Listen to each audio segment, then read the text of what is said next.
পরিবর্তন news channel, আপনার কণ্ঠ, আপনার পছন্দ। নমস্কার, পরিবর্তন নিউজ চ্যানেল আপনার স্বাগত আছে।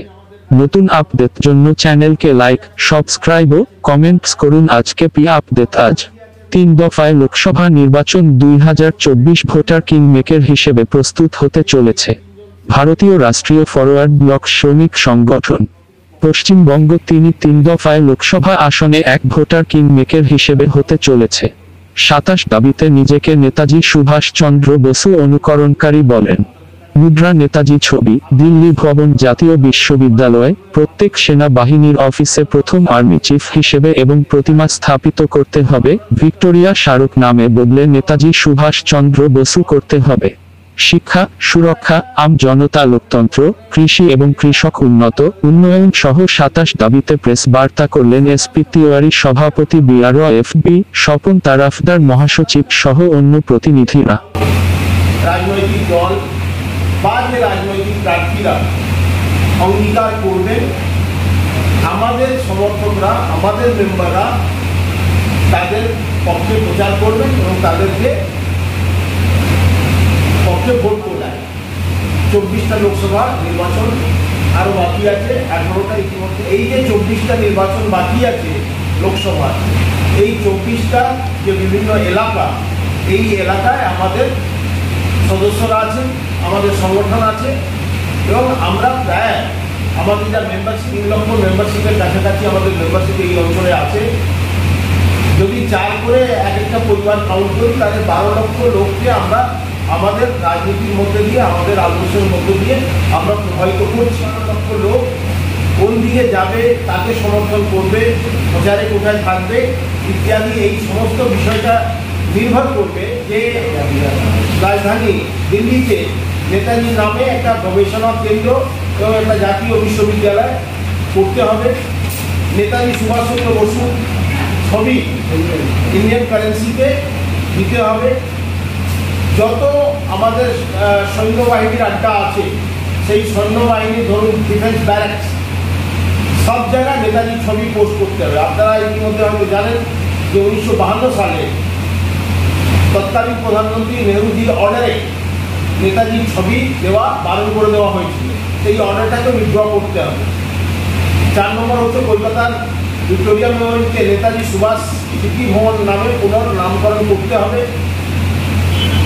এবং আমরা এর সঙ্গে কৃষকদের ব্যাপার বলেছি, আমরা বলেছি সমস্ত যুবদের চাকরি দেওয়ার একটা বিষয়ে আমরা বলেছি। আমরা বলেছি ভারতের সাথে কমনওয়েলথের সম্পর্ক সমাপ্তি করা। আমরা এবার সিদ্ধান্ত নিয়েছি যে আমরা ভোটে হয়তো দাঁড়াইনি, আমাদের প্রার্থী ভোটে নেই, কিন্তু আমরা ভোটটাকে কীভাবে প্রভাবিত করতে হয় সেই একটা সুপরিকল্পিতভাবে আমরা মাঠে ময়দানে নেমেছি। সুভাষের মডেল এখনো আমাদের দেশে প্রযোজ্য হয়নি, তাই আমরা এবার মাঠে নেমেছি এবং আমরা সক্রিয়ভাবে বিভিন্ন রাজ্যে এই কাজটা শুরু করেছি। আমাদের একটা জাতীয় দল, আমরা জাতীয়তাবাদে বিশ্বাস করি। নেতাজি সুভাষচন্দ্র বসুর আদর্শকে সঠিকভাবে আমরা আমাদের দেশের রাজনীতিতে প্রয়োগ করার জন্য আমরা মাঠের একটা স্ট্র্যাটেজি আমরা ঠিক করি। এটা আপনাদের কাছে দিলাম।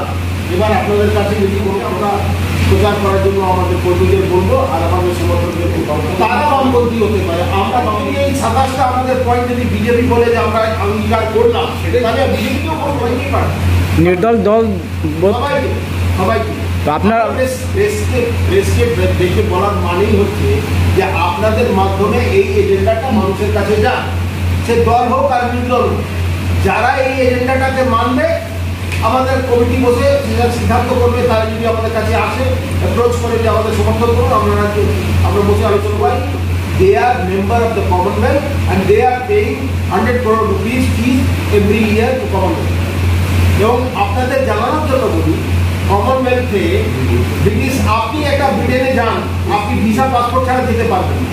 ব্রিটেনের মহারানী কিন্তু যদি আসেন, তাহলে ভারতবর্ষে তার কোনো ভিসা পাসপোর্ট লাগে। Why? Because she is still queen of our country. আমরা বলছি, আমরা যারা সুভাষবাদী, আমরা বলছি যে আমরা এটাকে মানব না। কমনওয়েলথের সঙ্গে আমার কোনো সম্পর্ক থাকবে না। আমরা একটা সম্প্রভু দেশ। আমরা কেন ব্রিটিশ কলোনি হিসেবে নিজেকে ট্রিট করবে। এই জন্য আমরা বলছি যে এটা প্রস্তাব যে কমনওয়েলথ থেকে যে স্বাধীন ভারতের পরে যে কারেন্সি তার মধ্যে কোথাও নেতাজি নেই।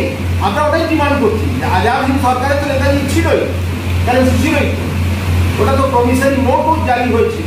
আজাদ হিন্দ ব্যাংক ছিল, আজাদ হিন্দ ব্যাংক ছিল, আজাদ হিন্দ আর্মি ছিল, 11টা দেশ আজাদ হিন্দ সরকারকে মান্যতা দিয়েছিল।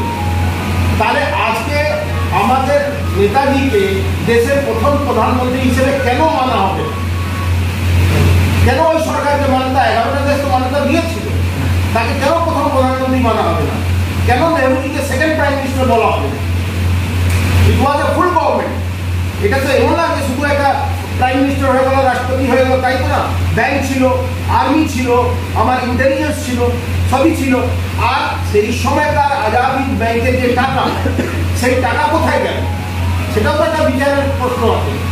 সেই সময় লোকে বলছে যে সিঙ্গাপুরে যে ব্যাংকটা ছিল, সেই ব্যাংকে সেই সময় বলছে যে 8,000 কোটি টাকা ছিল। তার অনেক সোনা করে না, আলাদা রাজনৈতিক বিষয়, ওইটাতে আমি যাচ্ছি না। এখন আমরা আমাদের দেশের উপরে ভর করে যা রাজনীতি, পার্লামেন্ট নির্বাচন, তার উপরে আমরা আমাদের ডিমান্ড দিয়েছি। ওটা তো একটা আলাদা এজেন্ডা আছে, ওটা নিয়ে আজকের প্রেস কনফারেন্স দাবি, এটা নিয়ে গ্রামে গ্রামে নামা, মাঠে ময়দানে দেখা হবে। আপনি তো বলছেন কি 12 লাখ ভোটার আমার যেগুলো আছে লোকটা। পার্লামেন্ট ইলেকশনে তো নির্বাচন শেষ নয় রে ভাই, এরপরে তো অনেক নির্বাচন আসছে, বাংলাতেও আসবে, ভারতবর্ষে আসছে। এরপরে বিধানসভা হবে জম্মু কাশ্মীরে।